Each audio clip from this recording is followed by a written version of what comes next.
What's up, everybody? Oh, yeah. Yo, welcome to the Tug of More. Guys, so glad that you're taking a minute to hang out with us. We've been hitting some bangers lately. We have been. Been some good ones. Yeah, we've been talking about all the things, all the tension, all the struggle, all the fight between where we are and where we want to be and what it takes to get there.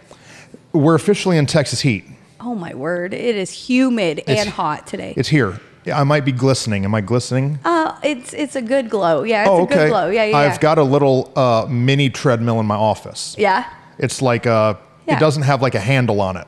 So I put it on my desk. A walking treadmill. Walking treadmill. So I'll put it on my desk and my desk goes, goes up and down. Yes. And so I've been writing my Mother's Day message. You're watching this after Mother's Day, but I've been working on my Mother's Day message walking. And so, I'm like, dude, I got to pump it up. So I went faster. Now I'm like, you said to me, I've been walking, and I thought you meant you were like walking around the building, and I thought, why are you doing that, bro? It's hot. No. I understand. In my office. Yeah. Okay. But this building is 1970 something. So the air conditioning works. Ish.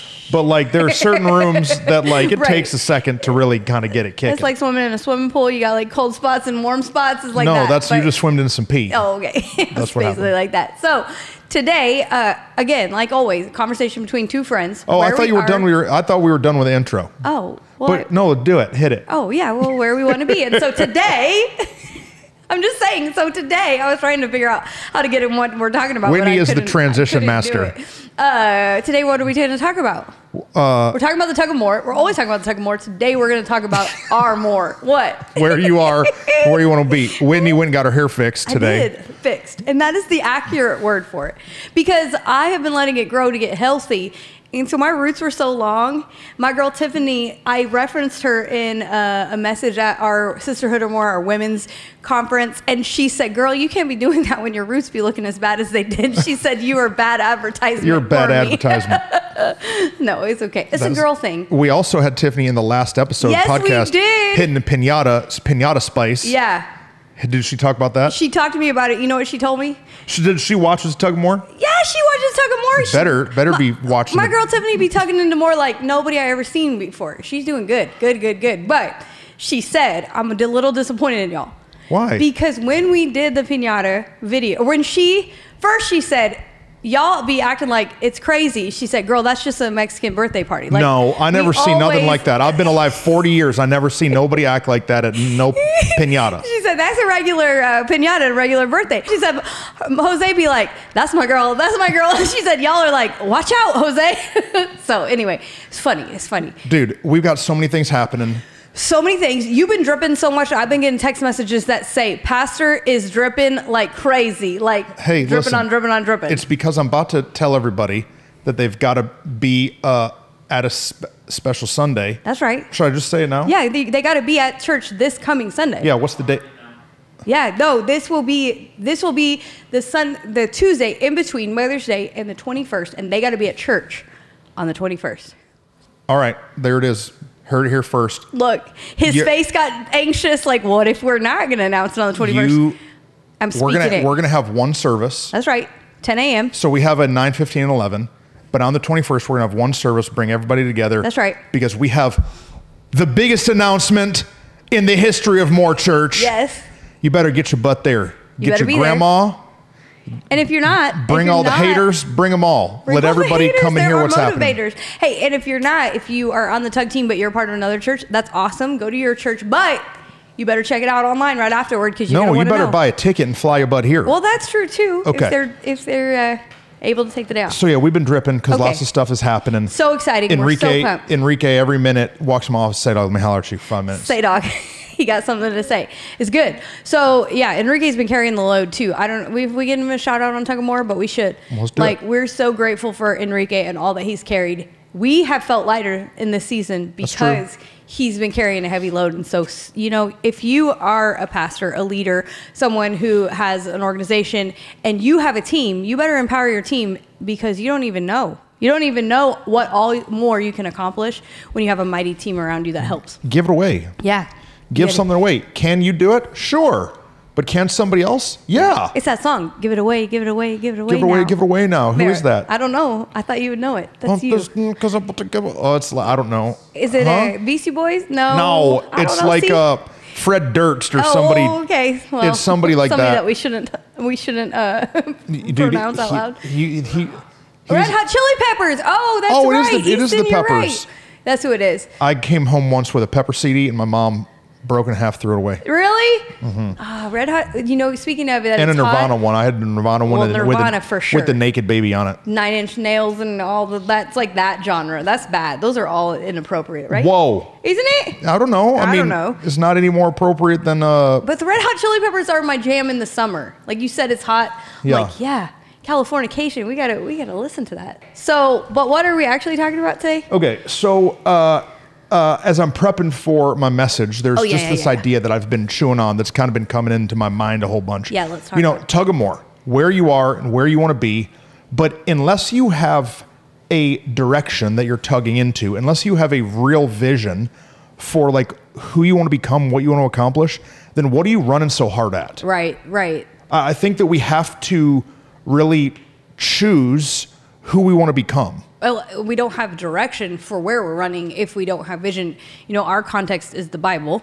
Yeah. Like we're pastors, and so in the Bible it says that without vision the people perish. Yeah. And like I remember hearing that as a kid, like, oh my word, we're gonna die if we don't have vision. But the truth is, we're not gonna ever accomplish, we're not gonna grow into all that we are called to grow into if we don't have real vision for our life. So you have to be able to visualize your more. Yeah.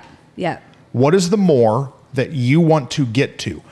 A dream without a plan is just a dream. Right. No, it's good. But like, okay, what's the dream? What's the thing that you want to do? What are the incremental growth steps that you want to be able to take? Yeah. And then like get a vision for that. So like for me, when I close my eyes and I see myself at 45, I'm 41 right now. I know what I want to be at 45. Yeah. I know what I want to be at 50. Yeah. I know what I want to be at 60. I have like a very clear picture of not only what I want to be, what I want me and Rachel to be. Right. What I want my kids to grow into, what I want the church to become. Right. And like, I think that sometimes people don't tug into more because they just don't even know what that would look like. Yeah. They don't have a picture. And then it kind of ties back into this, one of our previous episodes about how you're just complacent or good enough or it's okay. Yeah. And we just live, it's okay. And if you're just, everything's okay, then you don't have a vision for the future. Yeah, that episode of Peace and Confrontation is what we talk about. But yeah, I think that sometimes as believers, people who follow Jesus, sometimes maybe we think, oh, I'm just going to follow God's will for my life. I don't have to visualize. Visualization, isn't that what secular people do, that they will it to happen, No. blah, blah. But, you know, the Bible does say that man makes his plans, but God directs his steps. Yeah. But we still have to make some plans. Yeah, I'm not we talking still about- have to like actually get direction for our life and be able to then see it, and God may change it or shift it, but we got to start running in that direction. Yeah. And if we are followers of Christ, chances are good that vision, that direction is from God in the first place. Right. And so we're running into what we believe He has for us, and it's a super important thing. Visualize your more is not, lay on the floor, with a crystal on your forehead and with a gong playing and drinking kombucha or whatever. Right? It's not the manifestation that people talk about. Right. I'm saying like it's understanding and believing that you can do something great. Absolutely. That you are not just going to be at the same level doing the same thing for your whole life. Like I hope that my son is more mature than he is now in 10 years. Right. For sure. Right? He's 8. Because he's 8, right. So I sure hope that at the time he's 18, he has picked up a lot of wisdom and a lot of maturity and a little height and some muscle. I hope that he's grown. Yeah. But what about us?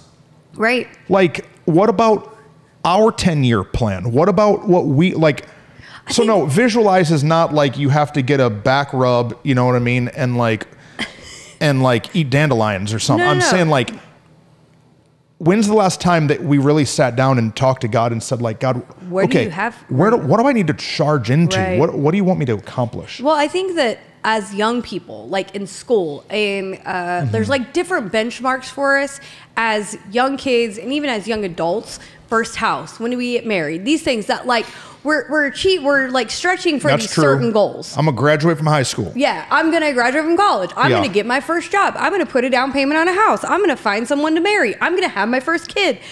But then after that, it's kind of all up for your own interpretation of the life that you want. Yeah. Like these are some like human standard goals that we all have. But then what happens, it's what you've talked about before, how like when we go to school, the bell rings and it tells us when to be in first period, when to be in second period. When that goes away, when football players no longer have a coach blowing the whistle for football practice, like unless you're intentional, then the rest of your life is just kind of up to you. Right. And that means it's up to you to get a vision and to really set some goals for yourself. And so, I mean, I think there's lots we can talk about as it relates to that. But I know for you and I, we're naturally goal oriented. Yeah. You and I are naturally the people who sit down at our birthdays, at New Year's, at Christmas, at whatever time, benchmarks in the year, on our anniversaries, I imagine you probably do. I know we do. And sit and say like, what was great about this last year? And what do we want for this next year? What do we want to learn, accomplish, step into? Yeah. All that. Yeah. You know, if Rachel were here, she would talk about this. You know, Rachel grew up in a pretty like traumatic life. Upbringing, yeah. Upbringing, like with her family and like poverty and homelessness and abandonment and like abuse. Like Rachel grew up in a lot of real heavy story. And when we first got married, she would say to me, she'd say, Tristan, this is the nicest couch I've ever owned. Mm-hmm. These are the nicest plates I've ever owned. Yeah. This is the nicest set of cups I've ever owned. This is the nicest house that I've ever lived in. This is the nicest shirt I've ever, like. Right.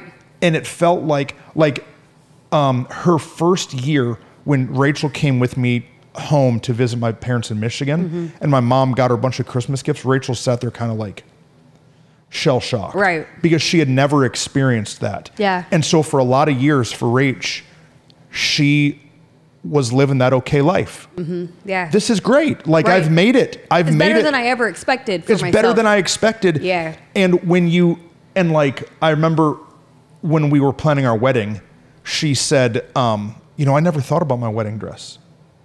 Right. I never thought about it because when you when you come up in a traumatic situation, you don't set future.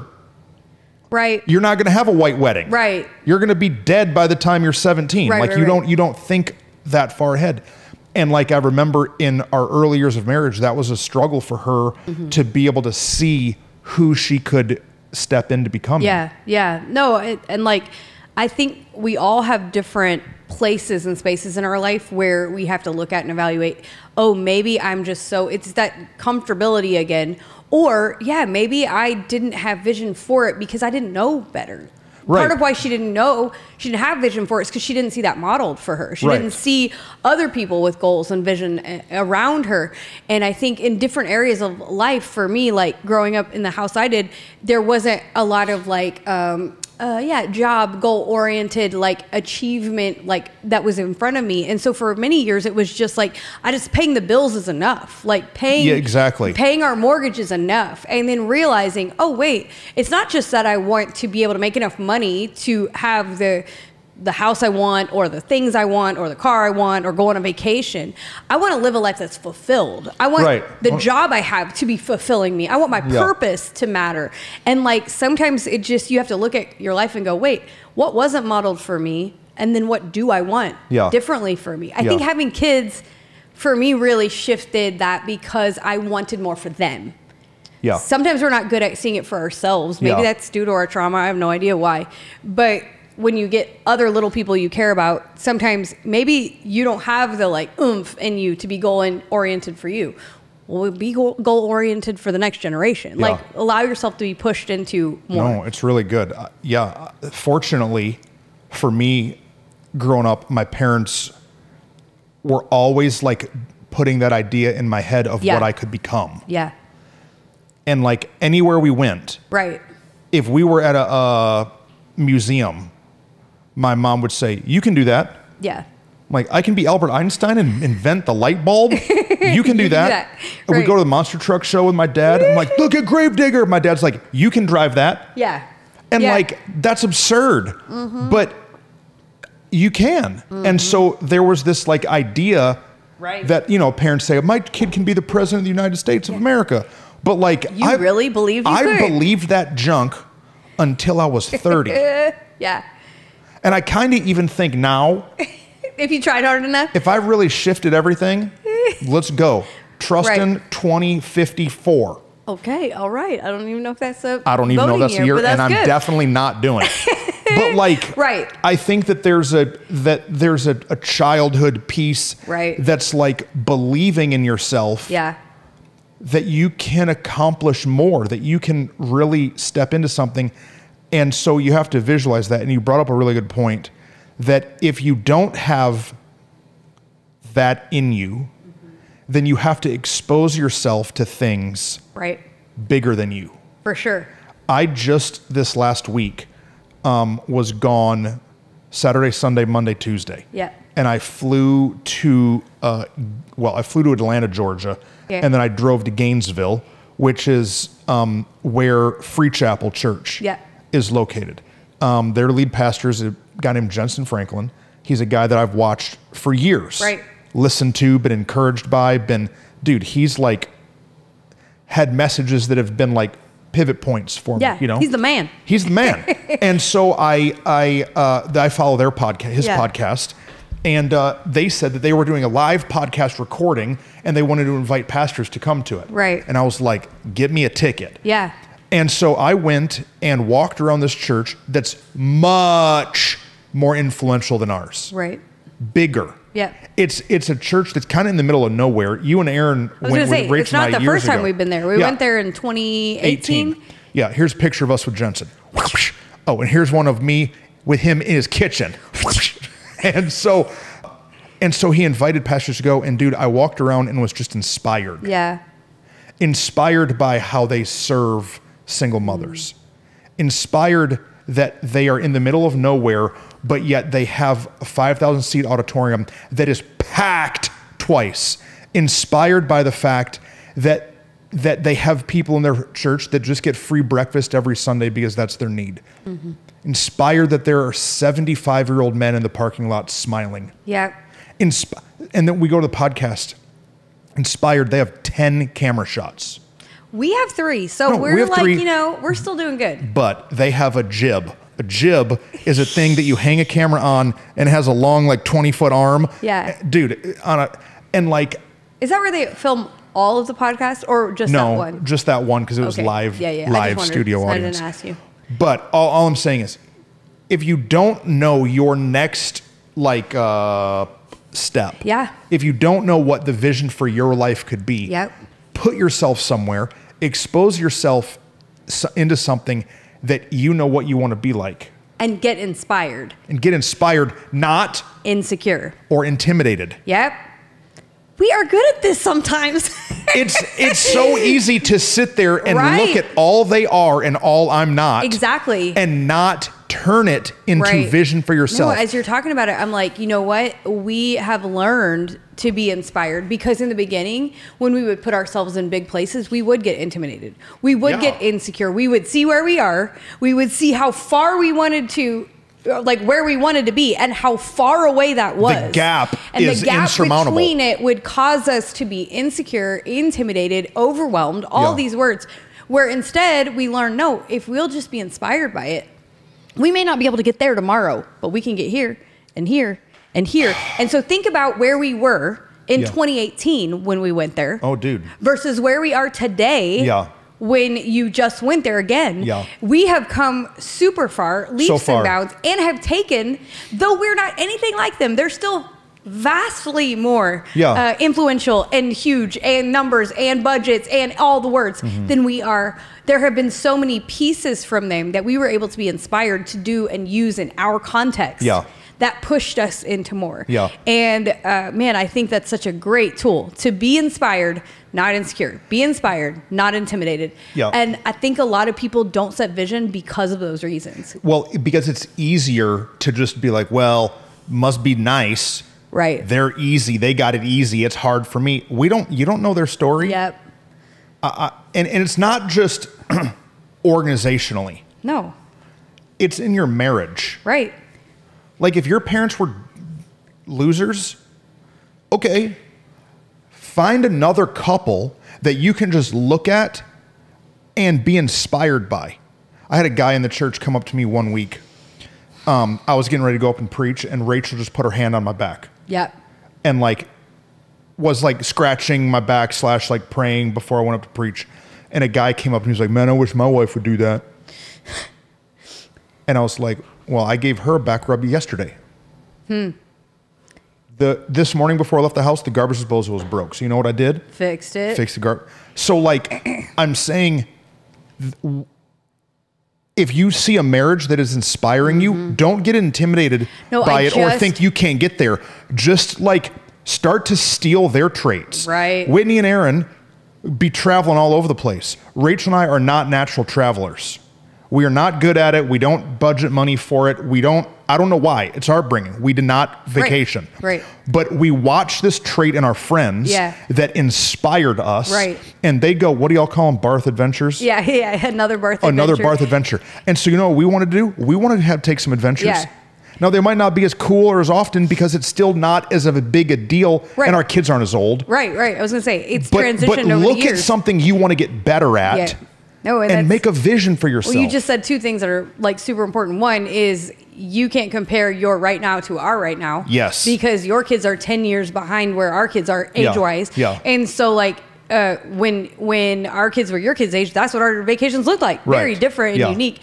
But then the idea that you don't know the whole journey, you don't know the whole story. Somebody this week said to me, I spoke last Sunday and I shared a story of our journey when we were in our 30s, late 20s and early 30s. Me and Aaron, about Aaron and transition, and he had been in one job, transitioned to another, answered prayer, but was still not good and not wonderful experience. And they said to me, hey, thanks for sharing that. You know, I've always looked at you and you talk about, well, I was this teen mom because I had my son when I was 19, married at 18, son at 19. And she's like, I always have all this grace for when you tell these stories about how you messed up or how you feel like you failed because I'm like, well, yeah, you were 19, but you've now had it all together for all this time. And she's like, I didn't realize you went through hard seasons in your 20s and 30s. And I was like, girl, we all go through seasons. But she's like, forgive me for judging that. Yeah. And we can easily judge people where they're at today and not realize that they've actually been on a journey for 20 years. Jensen Franklin is incredible. Yeah. His leadership is incredible. But I promise you, because I know his heart, when you sit down to talk with him, he will tell you mistakes he made 15 years ago and 5 years ago. 100%. Because we're all just people. And he tells a story while we're there. They've got, I don't know how many campuses and doing all these things. And he told the story about how when he became the pastor of that church, he was the only employee for 3 years. Wow. Right. Wow. So you look at this place that now has, I don't know, 100 employees or 500 employees. Yeah. I don't even know. I met so many people. That it's don't put a silver spoon in everybody's mouth. Right. Well, it must be nice to have rich parents. You don't know. Yeah. Sometimes people that had rich parents had the worst life. Right. Saying if we judge them on their today, we really have no idea what their yesterday looked like. And so that exposure, it will help you develop a vision for you. Yes. And don't make it the same. Yeah. You didn't go there and then come back and be like, okay, Whit, everything Jensen does, that's what we're going to do. No. In fact, some of it doesn't match our context at all. Yeah. And some of it is ooh, we can take it like this and tweak it like that. And some of it is not for 10 more years. Correct. Some of it is now just a dream. Yeah. It's just a vision. Right. It's just a thing that I understand, okay, this is what we're going to do when we get there. I want to start I got to be real careful. I'm like, what are you about to say? I want to start a midweek prayer time. Yeah. Not every week. Right. Monthly. And not tomorrow. Right. But they do it. And I've wanted to for a while, but I haven't known how. Right. Because I don't want to have to write a whole other sermon and it creates all this content, all this work for the staff. But they do it. And I got to go I went early enough to go to their Sunday service and their Sunday night prayer service. Not just a lot of the guys just came in for the podcast recording, you know. But I sat in their prayer service and I watched how this experienced pastor navigated the moment. And it was the most beautiful thing I've ever seen. Yeah, yeah. I'm not using it tomorrow. Right. I might not use it for a year, but I've got that prayer service I was in was probably an hour and a half.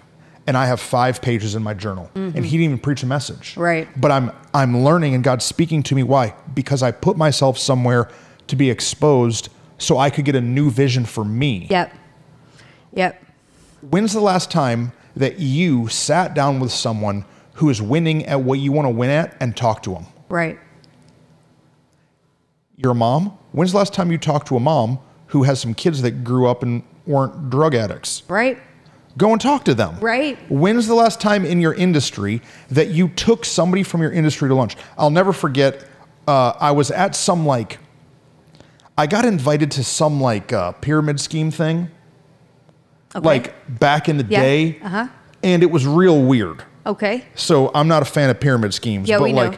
There were people run across the stage and I'm a platinum diamond mastermind, or I don't remember what they did. I don't know the story, I don't think. Yeah, and so I'm at this thing and they have all these motivational speakers, you know. And this guy tells a story, dude, I'll never forget it.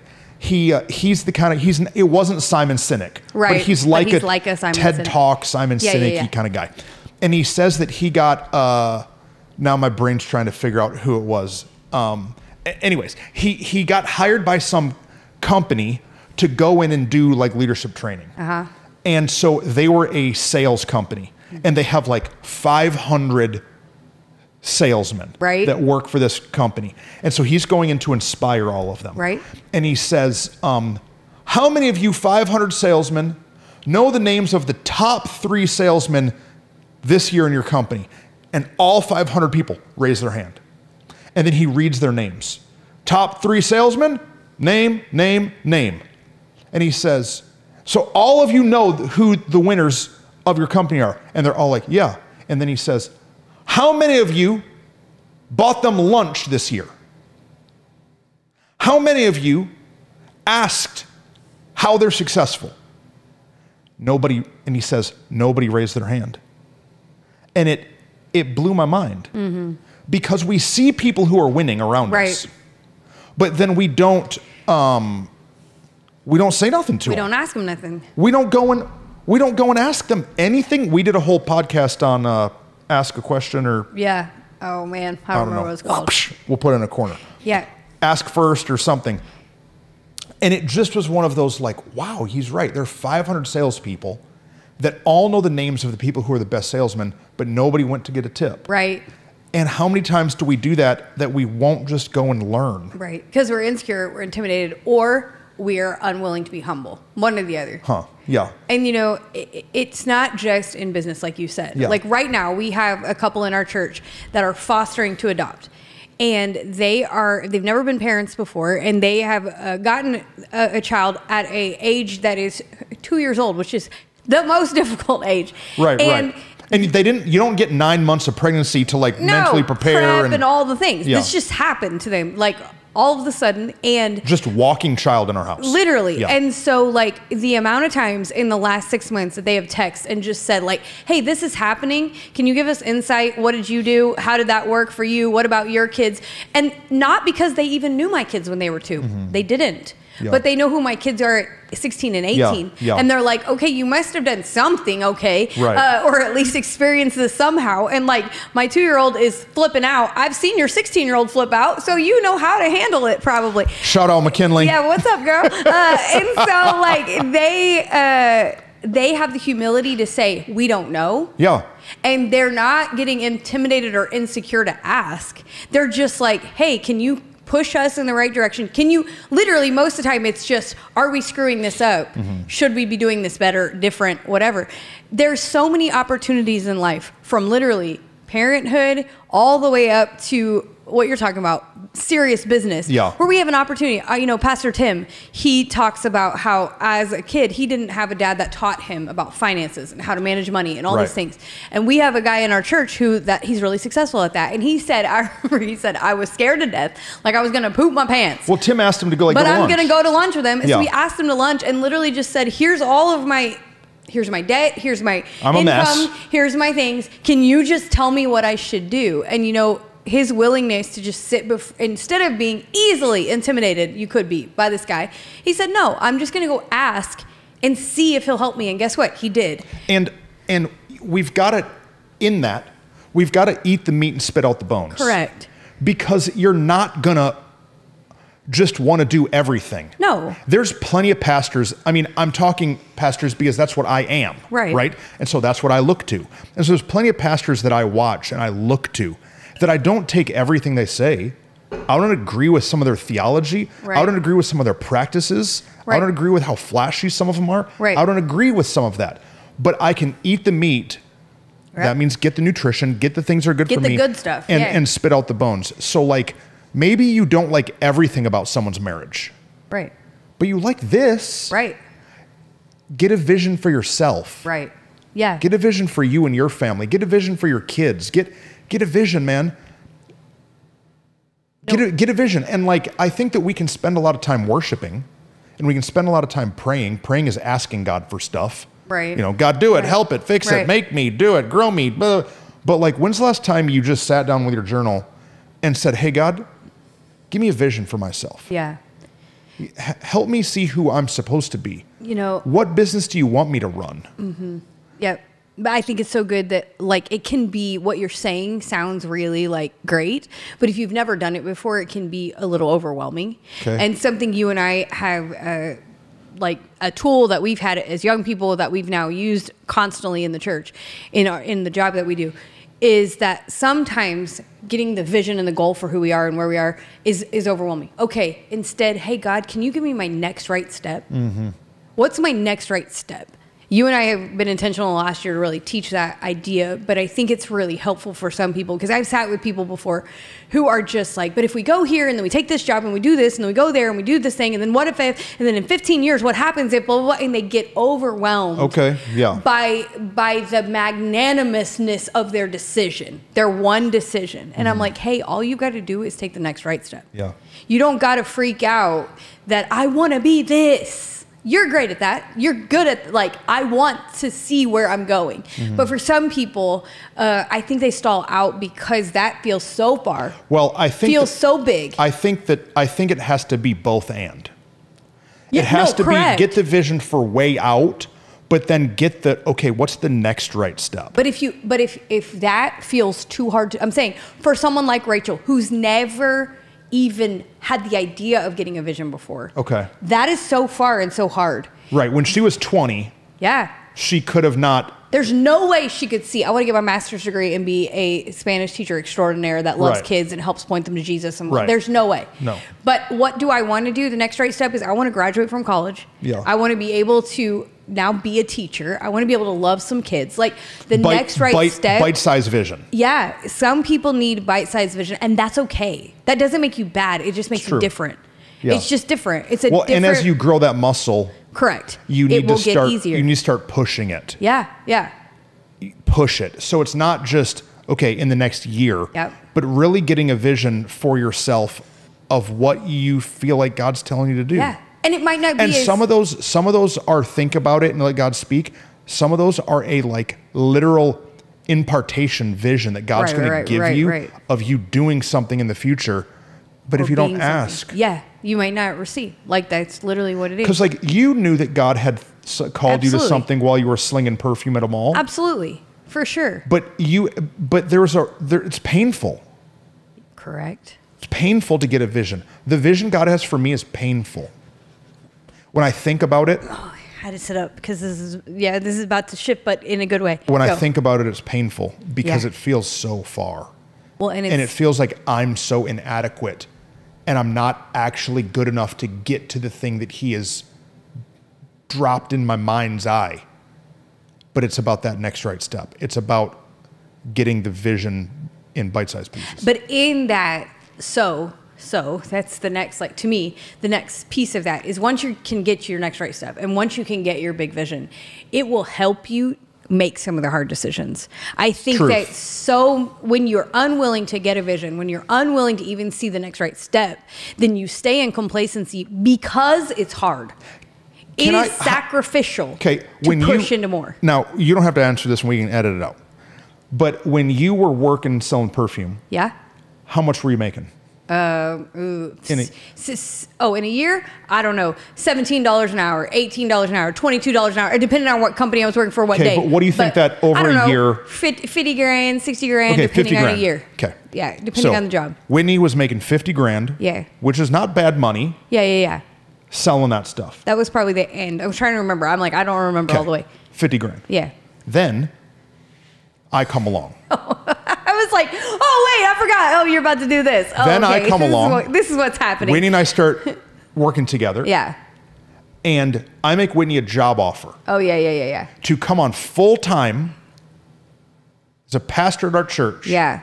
And Rachel and I took her and Aaron to Mekasinas. Forgot about that. Yeah. Took her and Aaron to Mekasinas. And I cast the vision of what I want her to do and what I see the future to be. And I have a piece of paper folded up like a mobster movie. I get embarrassed when you tell us, not because it's embarrassing what you're about to say. I get embarrassed because it makes me sound like, oh yeah, I'm just so holy. No, that's not how I felt. I felt like, holy crap, really? I've worked this long from Let me wrap it up here. Go. Okay, so I've got the piece of paper. Go. And I slide it across the table and I say, I want you to come work full time at the church.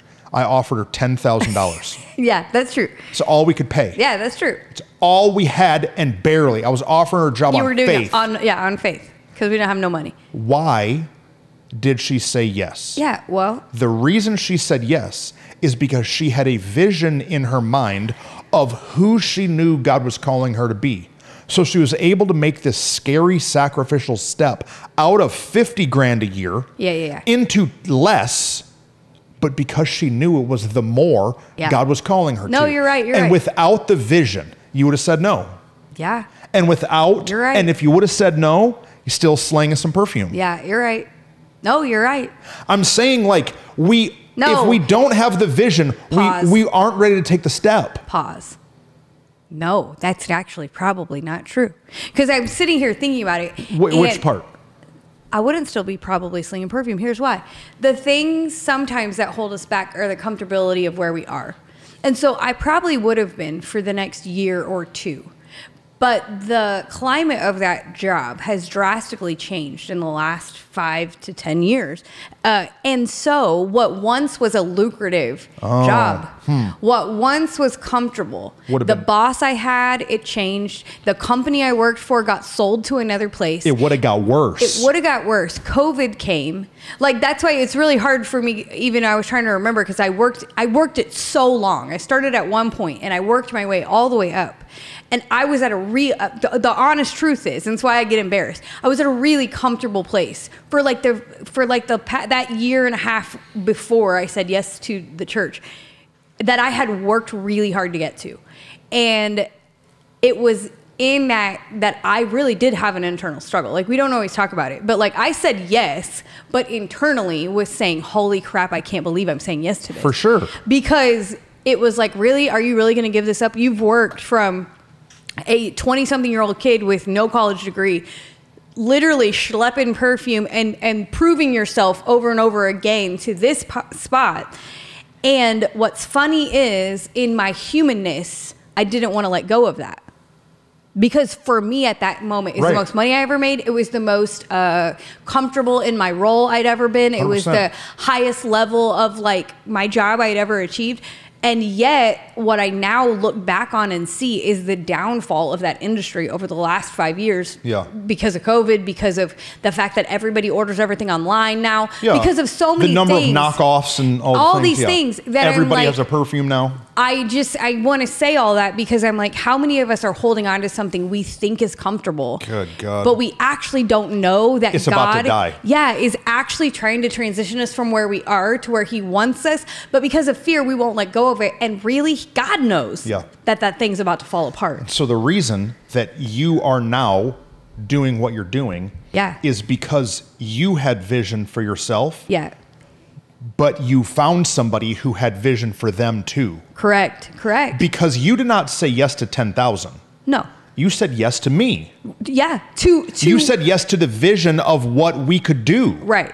To where I knew God was taking us, where I knew you were willing to take both the organization, also to take me. I trusted you enough that you weren't going to just use me and throw me out when you were done with me. Like all. No, we still got like another 2 years till that happens. Okay, good.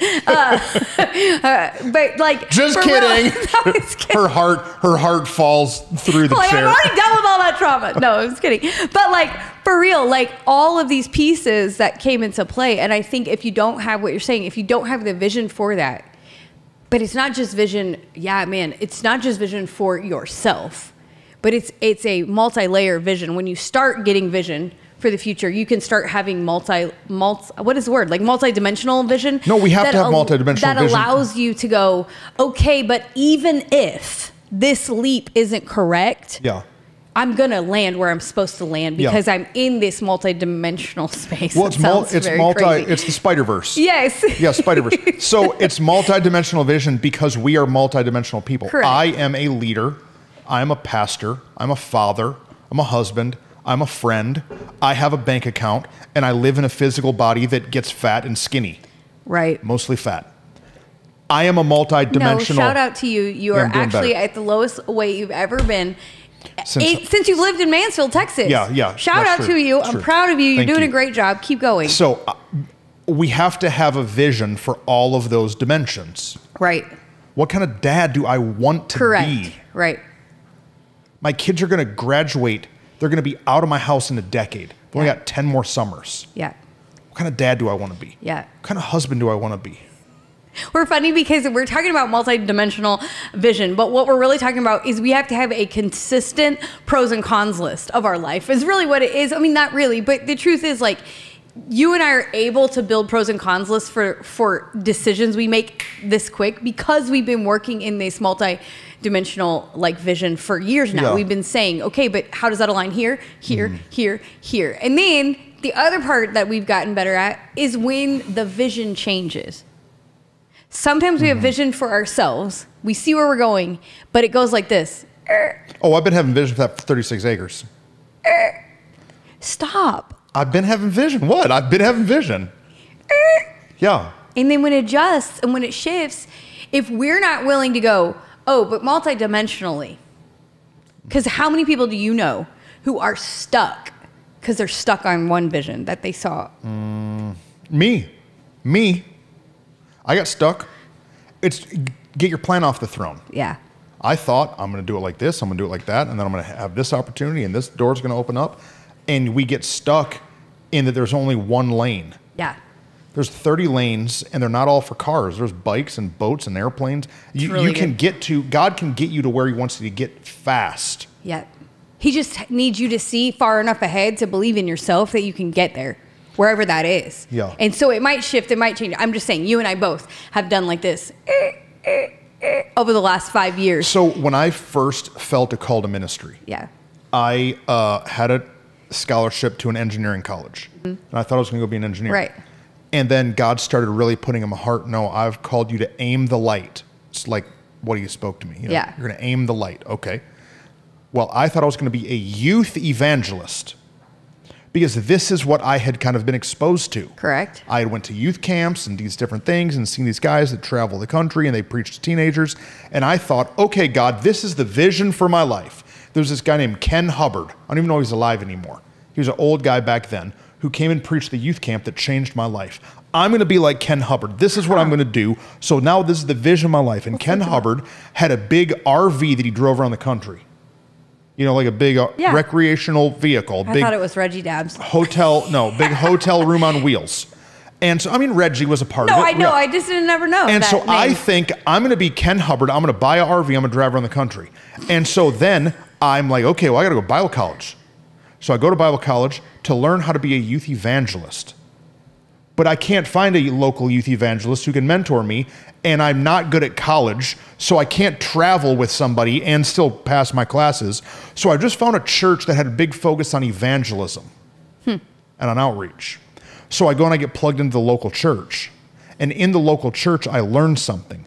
I learned it's easy to get people to raise their hands to accept Jesus. That's the easiest part of the job because it's the good news. Jesus already did the hard part. We just have to tell the story. But I realized that what really is beneficial is the local church. Right. That if we can really create community and disciple people and give them opportunity to plug in and use their gifts and really get planted there, they can flourish. Yeah. So what you're saying is this one vision, I matured into its realignment. Correct.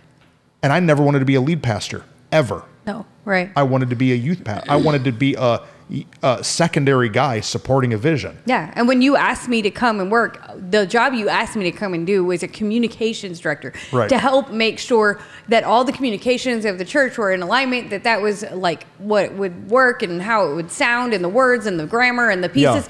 Yeah. And though that is still a giant piece of my job, yeah, it is only scratched the surface of what I actually am doing now. Right.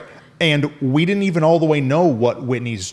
All I could do is write a job description within my understanding. Correct. I had never actually seen what we are. Right. No. I've seen women preachers that are wives, but I hadn't seen a woman in ministry in the capacity that you are. Right. And so God has been realigning my vision for you, realigning your vision for you. Right. And really the truth is for, like, just to speak to it, like, it was very scary even to say yes to that because it wasn't what I saw.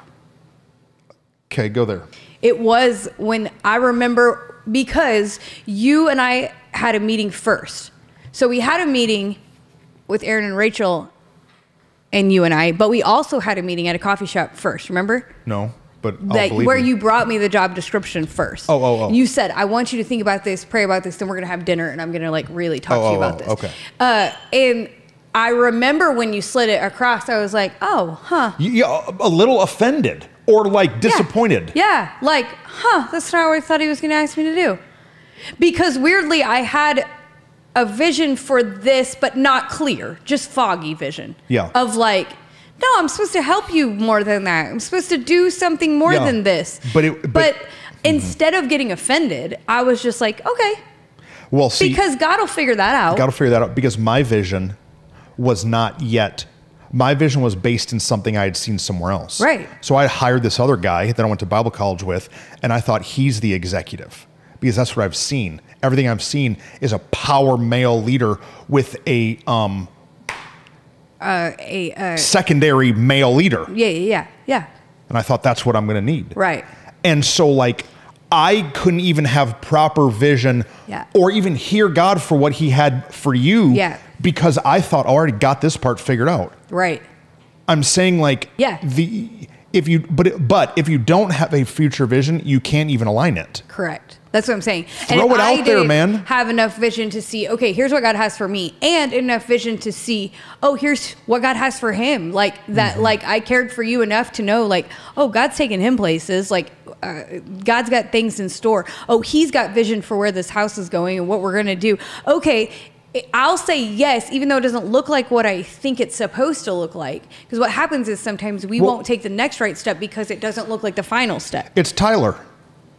Yes. Tyler's doing it right now. Tyler's the greatest example of taking the next right step, even when it doesn't look at all like what your vision is. Tyler's a guy on our staff team that is over our facilities needs. He literally takes out the trash. He sets up the chairs. He wipes down things. He resets rooms because we have a bunch of multi-purpose spaces. But the dude is called to more. Oh, so much more. And we see what he's called to. It's just right now, the need that we have and the paycheck that I've got is that job. And he's saying yes to that job because he understands that leads to the vision he has for himself. Yep. That what he wants to do with his life, this is just the next right step. And guess what? It's not glamorous. Nope. It's not glamorous. But it's building him so strongly into who he's called to be that he doesn't know, but we were talking about him behind his back last night because we were watching him not only serve in the capacity of his job, but then go above and beyond and lead someone else alongside him. That dude has never it's not true that he hasn't ever had a bad day, but he's never allowed his bad day to affect anybody around him. Yeah. He leads with such a pure heart in every moment. And it's because he really sees, hey, God is taking me, God's in charge. That's the other part. Yeah. He trusts that God's in charge of his future, not that you and I are. Right. Which is a huge piece of that vision, of understanding God's going to take you to it, not man. But then he knows he's in a safe enough place, in a trustworthy space, that he trusts the vision of where we're saying, hey, trust us. We're taking you somewhere. It's just going to be a minute. And we just expanded some of that responsibility for him. Yeah, absolutely. In a big, I'm not letting you do this if I don't trust you. Right. But only because his heart came through setting up chairs. But there have been so many other people before that couldn't wait just another month. Oh, man.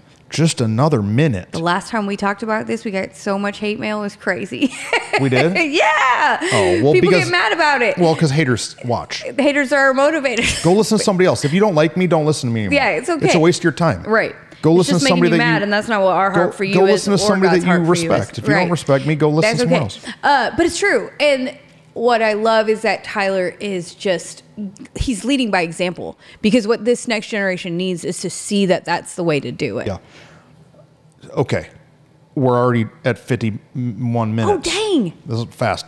But we've got to give some homework. Okay. Now, it's a big deal. It's a big deal that you do this one. What do we tell them to do? I'm thinking of everybody from across the board. Well, I got one more story to tell, though.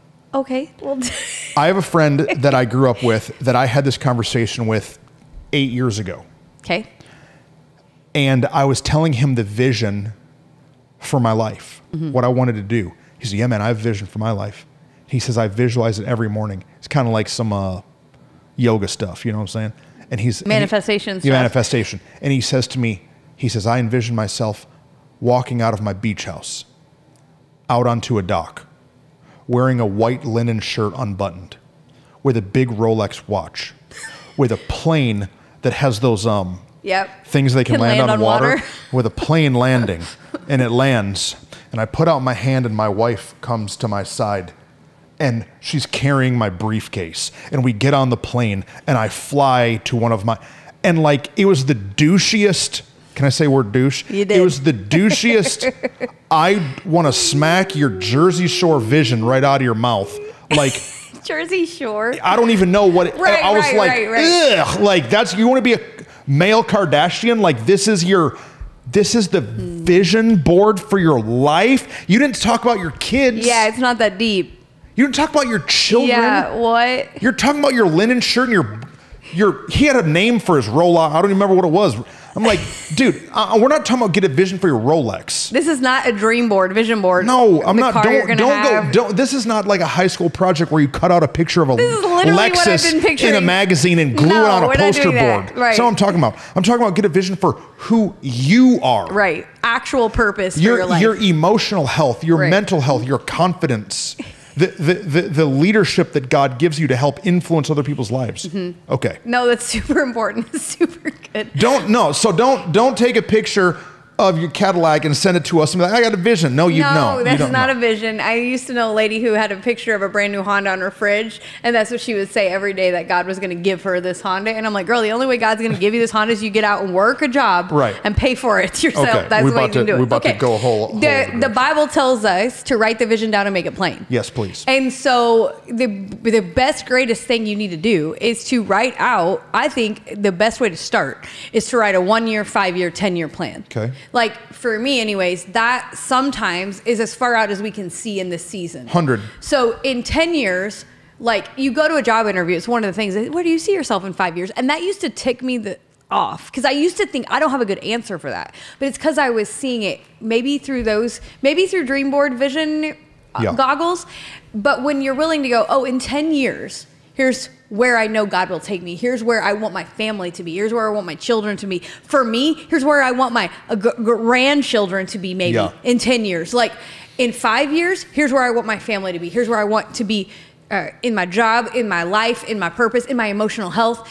And then 1 year, the 1 year is literally the next right step. I'm not talking about next right step like what am I going to have for breakfast tomorrow? No. I'm talking about what is your next right step. Now you can break it down to 90-day goals. Yeah, for sure. But that's a whole other... But the way to get to your 1 year goal is in bite-sized 90-day steps. And so write it down, make it plain, and then share it with somebody else. You know, when you got that first vision for the church, when you became lead pastor and you wrote out, I think it was 5, maybe 10 years, that you wrote out a lot of what you felt. And now it's shifted and changed, but a lot of it stayed the same. Yeah. And at least the heart of it is the same. And so like being able to share it with some people around you that are not going to bash your vision, laugh but to at come alongside your vision, to help and cheer and support your vision, and to encourage you on the days you want to quit. Because we all, if we're tugging into more for real, there's going to be a day we want to quit. And having people that can go, no, remember, here's where you're going.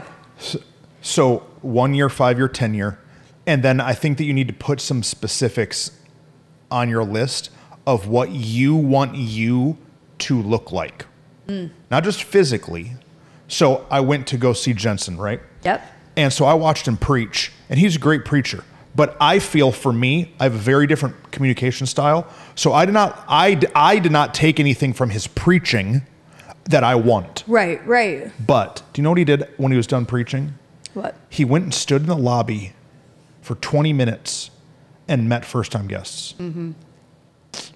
Man, I want to get better at that. Yeah. I want to do that.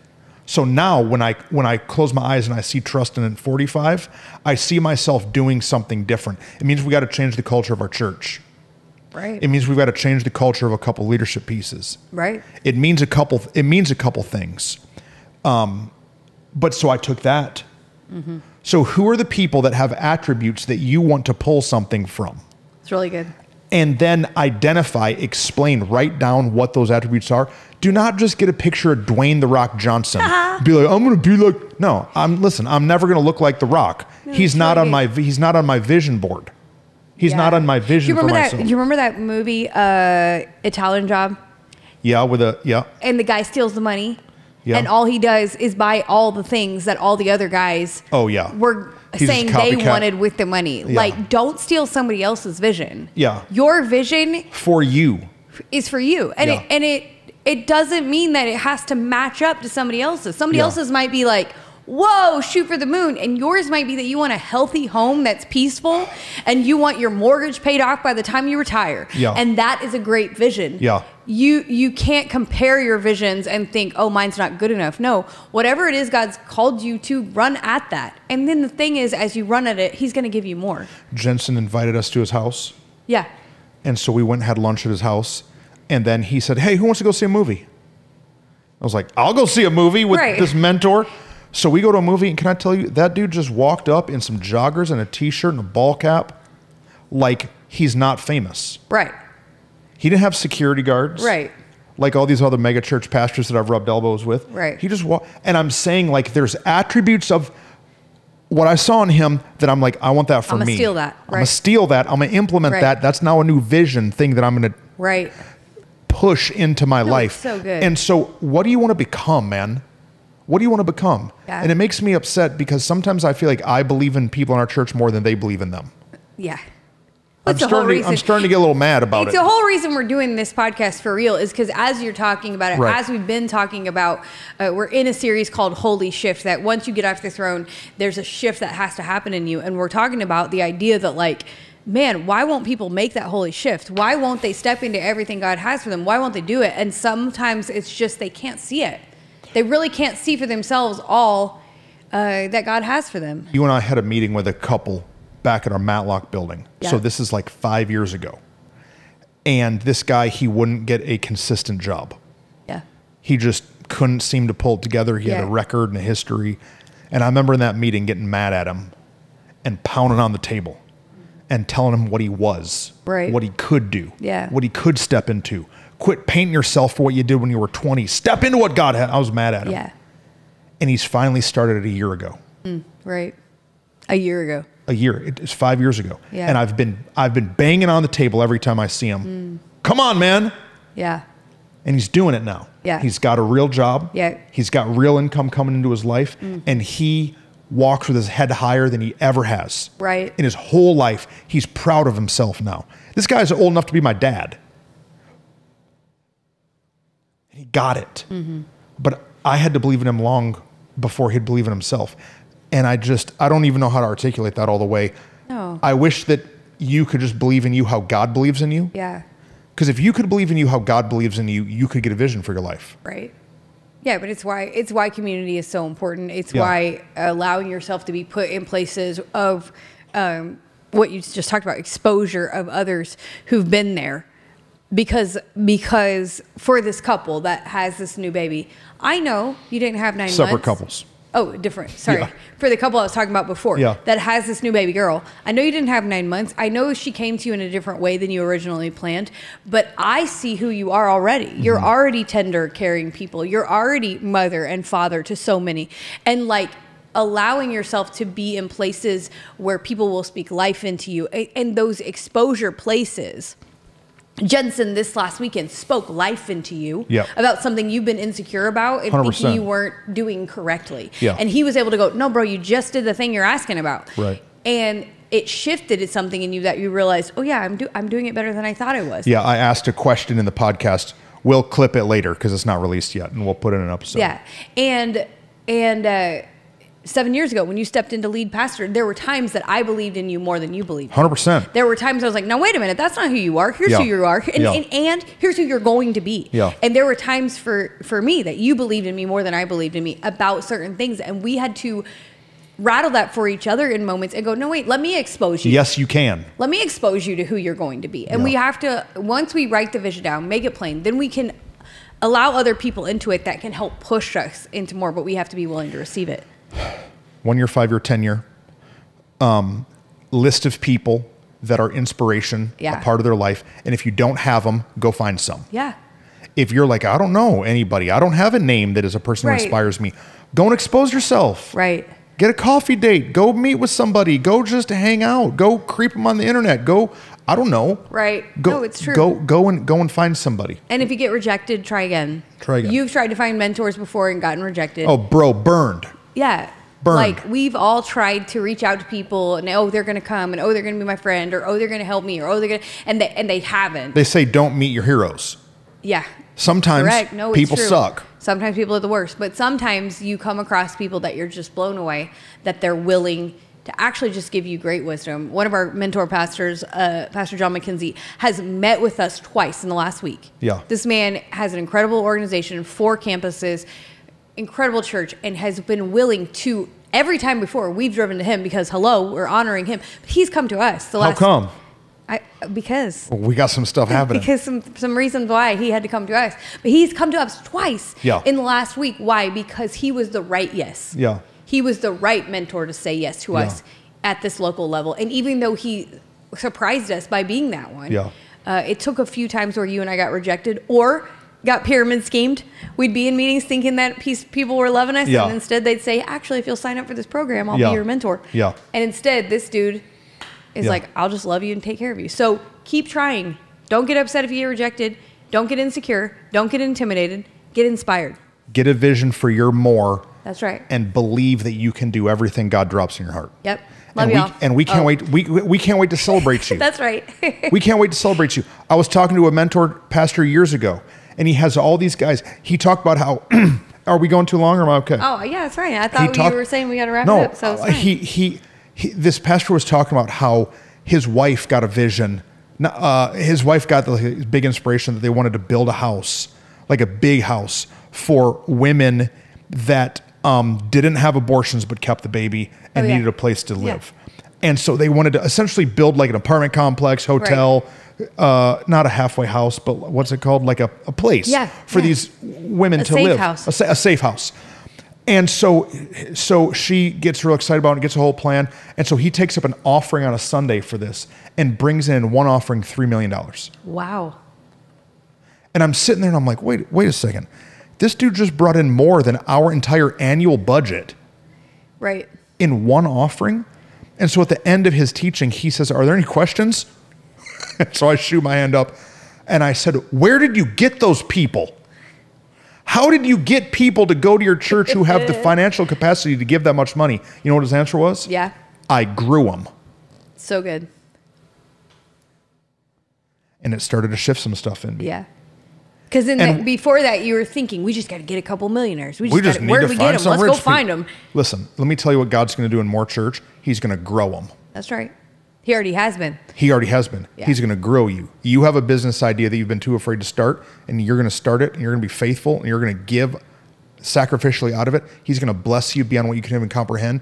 And someday we're going to take about offering, and $3 million are going to come in. That's true. And we're going to go and use it to change people's lives. Come on. I'm just saying, but if you don't believe that for you, then you can't get there. Yep. You got to believe it. All right, now I'm done. All right. We love you guys, and we can't wait, like you said, to celebrate your more.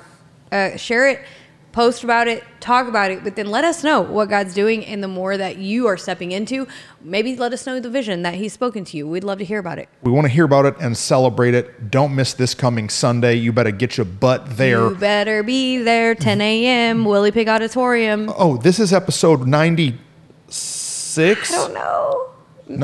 97? 97. Oh, man, we got to figure out. We gotta figure episode it out. 100's coming. I don't know. We might not even do anything. We're going to do something. Oh, we'll wear Even party if we just hats. buy a cake. We'll bring Tiffany to beat up a piñata. That's right. Love y'all. See ya.